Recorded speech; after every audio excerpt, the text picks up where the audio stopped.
few episodes back, I mentioned that a friend of mine offered his old boat parts that he had.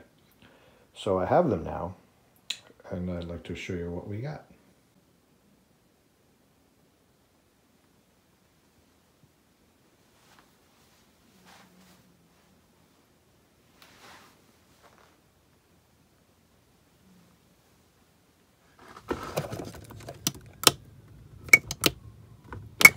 I received my registration from the Connecticut Department of Motor Vehicles 9 days after the phone call, which I think is very reasonable. I'm very happy about this.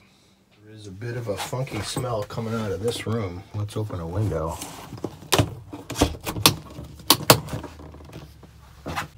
The bowl I left under the window to catch water has no water.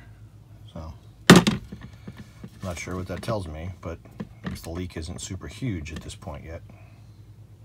So now we see if the glue job holds. Something I didn't say is, in the last video regarding this, is I don't know how old that glue is.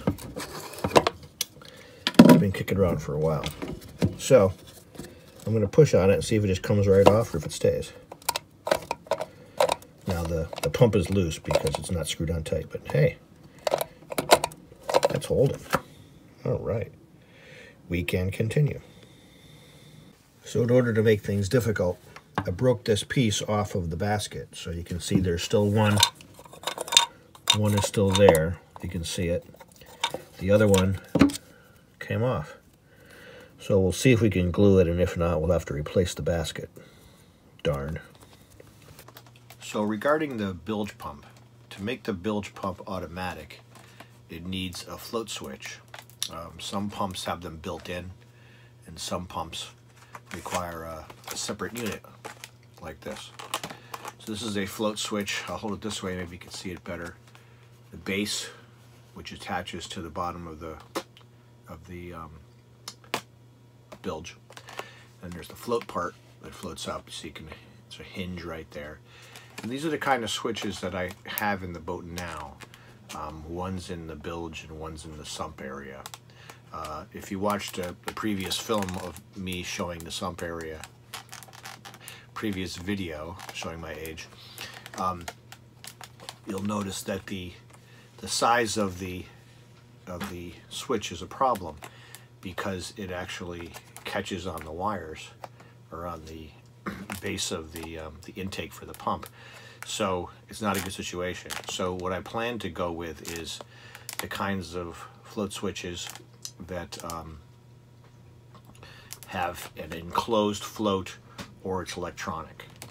But I don't have those yet, and I think I'm going to try to use this in the bilge for today just to see if I can get the bilge pump going. I can always replace the float switch later, and I don't have the new float switches yet.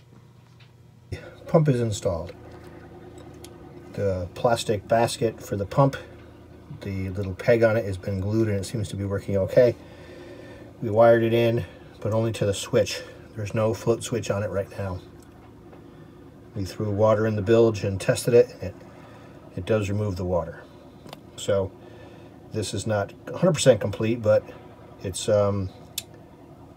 getting there. We just need to add the float switch and the permanent wiring. A very generous friend of mine gave me some boat supplies because he had sold his boat a few years ago and had this stuff left over. So 3 spools of wire are the featured item today. There's cable that has two wires of 20 gauge and wrapped into a cable. So that's 20, 14, and 16. And these spools, although not full, are close to full. It's a lot of wire here, and that was an expensive item to buy. And it was very generous of him to pass them on to me. And when I finish this project, if I have left over, I will pay it forward to someone else.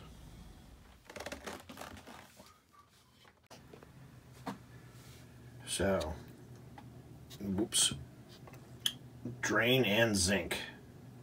That's what we're going after. I'll pull that out and see what kind of shape it's in. And it probably needs replacing, but I'll need the part in order to replace it. So I can see it. Doesn't mean I can get to it.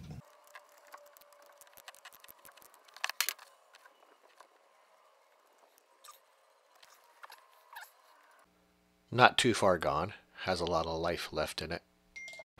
So this one that's been kicking around the boat actually might be the replacement. So I'll try it out. If it fits, we're good.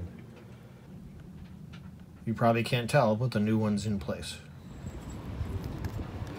These zinc anodes attached to the propeller shaft. That's the old one, and here's the new one. Because the zinc shell will corrode away over time, they put in a copper stud to keep connection to the propeller shaft.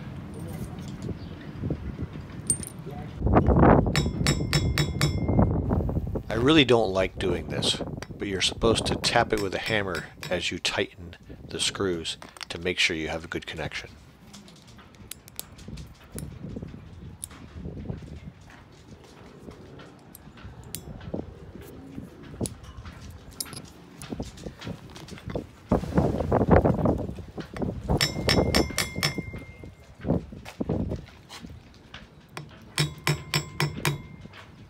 So I bought a quart of bottom paint for the boat, ablative, with the tags that came out to $47.85. Now the 1 quart is the quantity I got because on the manufacturer's website it says that's all I need for 2 coats of paint. And the guy at the store said they're out of their minds. You're going to be coming back for more. And that may be true, but I also didn't want to lay out a lot of money at one time for the paint. So this might get us through it if it's thinned properly. We'll see. For this test, I needed a wire that would reach from the panel up to the red and green running lights at the bow.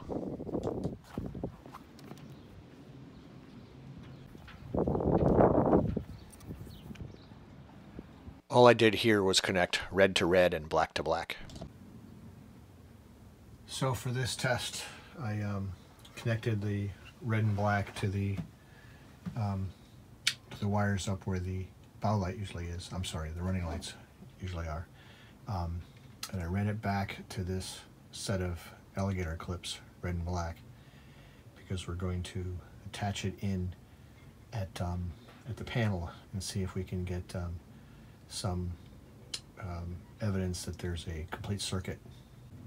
So when testing the negative pole, I got resistance of like 2.2 ohms, so I think that means there's a connection. And on the positive leg, I got nothing. So I'm not sure that's apropos of anything. I'm going to talk to my friend, the electrical engineer, and he can tell me what I did wrong for this test probably, and we'll go from there. So another weekend down. So some accomplishments, but the thing that's on my mind right now So what should have been on my mind was keeping my camera battery charged. But to finish that thought, I'm a little frustrated by the pace of how slowly things are going. There's a few factors. One is that I can't accept help as much as I'd like to. I've been offered a lot of help by people, but because we're supposed to be in quarantine, so to speak, or isolation, I've been putting people off, and that's really slowing down projects, especially the electrical project. Another reason is that this boat is bigger, so everything takes longer. There's more hull to wax. There's more of everything. But we press on. Good times are just around the corner. Please consider subscribing to this channel. Leave a comment. Just as a note, I plan on making the videos a little bit shorter going forward. I've been getting some complaints that I ramble on too much about things. So I'll try to be more concise, and I'll try to be a little heavier handed when it comes to editing out unnecessary things. So let's see how that goes over the next few weeks. Thank you for watching. Enjoy your spring.